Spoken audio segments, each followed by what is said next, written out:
এই ব্রত করিলে সংসারে কোনো প্রকার দুঃখ কষ্ট থাকে না। মনের সমস্ত কামনা বাসনা শ্রীহরি ভগবান সত্যদেব সত্যনারায়ণ পূর্ণ করে থাকেন। সর্বসিদ্ধিদাতার বিঘ্ন বিনাশন হর পার্বতী বন্দিলাম আমি বিরিঞ্চি নারায়ণ। ব্যাসদেব বাল্মীকাদি বন্দী মুনিগণ প্রণাম করিলাম সত্যনারায়ণে আমি ভক্তি করিয়া। যাহার কৃপায় হয় ভুবন আখিলা লক্ষ্মী সরস্বতী বন্দনা করি আমি কালী করালিনী সত্যনারায়ণের উপাখ্যান অপূর্ব কাহিনী। শোন শোন সর্বজন হয়ে একচিত যার যে পাইবে বর মনেরও বাঞ্ছিত। গরিব ব্রাহ্মণ এক ছিল মথুরায় ভিক্ষা করে কাটে কাল কখনো সুখ নাহি পায়। একদিন সেই ব্রাহ্মণ ভ্রমিয়া নগর কিছু না পাইল ভিক্ষা হইল কাতর। বৃক্ষ তলে এসে ব্রাহ্মণ বিষাদিত মনে কান্দিতে লাগিল ব্রাহ্মণ ভিক্ষার কারণে। কান্দিতে কান্দিতে ব্রাহ্মণ হইল অস্থির দেখিয়া দয়াদ্র বড় হইল সত্যপীন। দয়াময় প্রভুদেব সত্যনারায়ণ ফকিরের বেশে তারে দিল দর্শন। ব্রাহ্মণে কয় নারায়ণ শুনো মহাশয় কি কারণে কান্দ তুমি বসিয়া হেথায়। ব্রাহ্মণ বলে কি হইবে বলিলে তোমায়। ফকির বলেন ব্রাহ্মণ ক্ষতি কি বাতায়। ব্রাহ্মণ বলে নিত্য আমি ভিক্ষা করে খাই আজ না পাইলাম কোনো ভিক্ষা দুঃখ ভাবিতাই। ফকির কহিল ব্রাহ্মণ যাও নিজের ঘরে আমাকে করহ পূজা সর্ব দুঃখ যাবে দূরে। তখন ব্রাহ্মণ বলে নিত্য পূজা করি আমি শিলানারায়ণ তাহা ছাড়া না করিব কোনো ম্লেচ্ছ আচরণ। তখন হাসিয়া ফকির বলে শুনো দ্বিজ বর পুরাণ আর কোরআনে কিছু নাহি মতান্তর। রাম আর রহিমের যেন কোনো নাহি ভেদাভেদ ত্রিজগতে এই দুই জানিবে অভেদ। এত বলে নিজ মূর্তি ধরে জগন্নাথ শঙ্খ চক্র গদা পদ্মে ধরে চারি হাত। সেই মূর্তি দেখিয়া ব্রাহ্মণ পড়িল ধরণী করিল প্রচুর স্তব গদগদ বাণী। দেখিতে দেখিতে আবার ফকির হইল দেখি তাহা ব্রাহ্মণ অবাক হইল। তখন ব্রাহ্মণ বলেন প্রভু পূজা করিব গো তোমায় পূজার পদ্ধতি কিবা বলো হে আমায়। ফকির বলিল তবে শুনো দ্বিজ বর পূজার পদ্ধতি যথা বলি অতপর। বলিতে লাগিল প্রভু ব্রাহ্মণের তরে গম কিংবা তুণ্ডুল চূর্ণ নেবে শোয়া সেরে। শোয়া ছড়া কলা করিবে আয়োজন আর শোয়া গন্ডা সুপারি আর পান শোয়াপন। শোয়াশের চিনি কিংবা গুড় আর ক্ষীর যাহাতে সন্তুষ্ট হই আমি সত্যপীর। চিনি আর ক্ষীর দিতে যার নাই শক্তি দুগ্ধ আর গুড় দিয়ে করিবে ভক্তি। বসিবে সকল ভক্তগণ হয়ে এক মনে ভক্তিভাবে করিবে পূজন।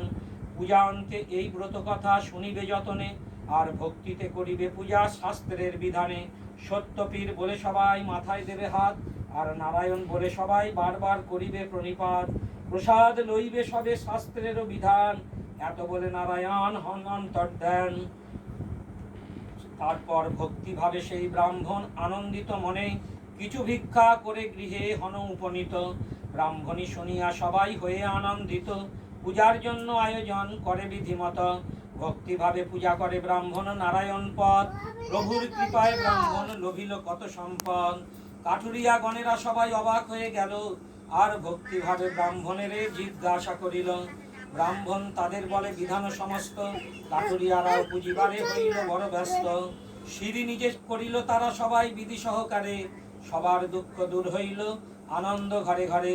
তারপর সদানন্দ সাধু একজন কাঠুরিয়াদের সম্পদ দেখিয়া হৃষ্টমন জিজ্ঞাসিয়া সব কথা জানিতে পারিল। শুনিয়া সাধুর মনে তখন ভক্তি উপজিল। সাধু বলে দরকার নাই আমার অন্য কোনো ধনে কন্যা নাই দুঃখ তাই আমার সদা ওঠে মনে। যদি আমার এক জনমে তনয়া সত্যদেবের পূজা দিব আনন্দিত হইয়া। এত বলে গেল সাধু অঙ্গীকার করি আর যথাকালে জনমে কন্যাকে পরমা সুন্দরী। সেই সত্যনারায়ণ পূজা সাধু ভুলিয়া যে গেল আর যথাকালে কন্যাটির বিবাহ যে দিল। তারপর ব্যবসার জন্য সাজাইল সপ্ত মধুকর জামাতা সহিত সাধু চলিল করিতে ব্যাপার। দক্ষিণ পাটনের রাজার নাম কলানিধি সেই রাজ্যে সদাগরে মিলাইল বিধি। রাজা সম্বাসিয়া তাকে তরণী চাপিয়া প্রমাদ ঘটিল তার সেই শিরনি নাহি দিয়া। সেই তো রাজার ভাণ্ডার মাঝে ধনাদি যা ছিল রাত্রিতে আসিয়া সাধুর তরি পূর্ণ হল। ছল পেয়ে রাজা তার তরি লুট করে শ্বশুরার জামাতা লয়ে রাখে কারাগারে। রাজার আদেশে কোটাল মশানে লয়ে যায় পাত্র অনুরোধে তারা উভয়ে প্রাণ ফিরে পায়। কিন্তু কারাগারে বন্দি থাকে শ্বশুরার জামাই কি বলিব তাহাদের আর দুঃখের সীমা নাই। কোনো কথা কথা হবে না। এখানে সাধুর পত্নী আর তার কন্যা পতিদের বিলম্ব দেখি মহাশোকযুক্তা, সঙ্গতি বিনষ্ট হইল, পড়িল দুঃখেতে, দাসিত্ব করিয়া খায় অপরের গৃহেতে। একদিন সাধুকন্যা বেড়াইতে গিয়া আনন্দিত সেই ব্রাহ্মণের ঘরে শিরিনী দেখিয়া সব শুনিয়া কন্যা সেথায় মানত করিল, পিতার পতির ফিরে আসার কামনা করিল। শ্বশুরার জামাতা যেথায় বন্দি কারাগারে, নারায়ণ স্বপনে কন সেই নিপবরে। শোনো হে মহারাজ আমার বচন, কলিকালে পূজ্য আমি দেব সত্যনারায়ণ সদাগর যে দুজন শ্বশুরার জামাই বিনা দোষে বন্দি আছে তোমাকে জানাই। সকাল হইলে তুমি ওই দুই সদাগরে দশগুণ ধন দিয়া তুষিবে আদরে। এত বলি ধরিলেন আপন মূরতি, স্বপ্ন দেখি চমকিয়া উঠিল নিপতি। মুক্ত করি সদাগরে বহু ধন দিল, পরিপূর্ণ করি রাজা বিদায় করিল। বুঝিতে সাধুর মন দেবে সত্যনারায়ণ, ফকিরের বেশে পথে দিল দর্শন। ফকির বলেন শুনো হে সদাগর, এই ফকিরের কিছু ভিক্ষা দিয়া যাও ঘর। শুনিয়া সদাগর তারে অবজ্ঞা করিল, তরির সামগ্রী যত তুষার ছাই হয়ে গেল। দেখি তাহা সদাগর তখন করে হায় হায়, ধরণী লোটায় ধরে সেই ফকিরের উপায়। অবশেষে ফকির তাহারে আবার কৃপা যে করিল, ধনৈশ্বর্যে তরি তার পুনরায় পরিপূর্ণ হইল। উত্তরিল ঘাটে সাধু হইল কোলাহল, সাধুর রমণী কন্যা শুনি কৌতূহল। তরির সামগ্রী যত ভাণ্ডারেতে লইয়া, শিরিনী করিল সাধু আনন্দিত হইয়া। সকলে প্রসাদ নিল জোড়ো করি পানি, প্রসাদ থুতু করে মাটিতে ফেলিল সাধুর নন্দিনী। তাহা দেখি সত্যদেব আবার কুপিত হইল, জামাতা সহিতে তরি তখন জলেতে ডুবালো। হাহাকার করে সবাই পড়িয়া ভূমিতে, শুনিয়া সাধু কন্যা যায় জলে ডুবিয়া মরিতে।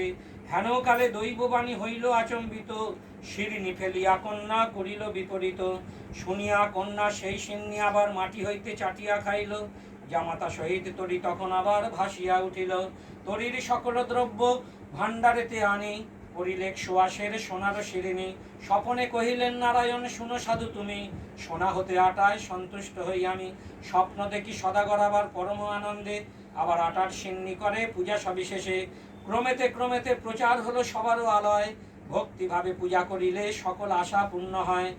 এক মনে শোনে কিংবা পূজে নারায়ণ, সর্বদুঃখ দূরে যায় শাস্ত্রের বচন।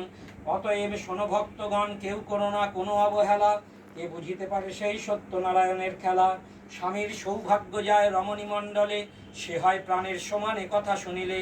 একথা শুনিতে শুনিতে যে বা অন্য কথা, বাজে কথা বা পাঁচ কথা পারে, মনের দুঃখে অবিরাম তার লক্ষ্মী ছাড়ে।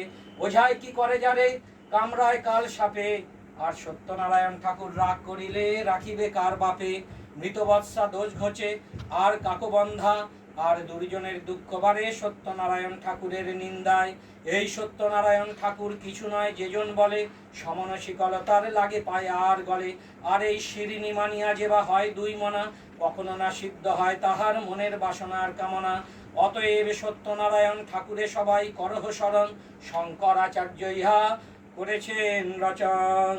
ভগবান শ্রী শ্রী বাবা সত্যদেব সত্যনারায়ণ ঠাকুর কি, ভগবান শ্রী শ্রী বাবা সত্যদেব সত্যনারায়ণ ঠাকুর কি, ভগবান শ্রী শ্রী বাবা সত্যদেব সত্যনারায়ণ ঠাকুর কি, ভগবান শ্রী শ্রী বাবা সত্যদেব সত্যনারায়ণ ঠাকুরের নামে সবাই হরি হরি বলো, হরি বল হরি বল হরি বল।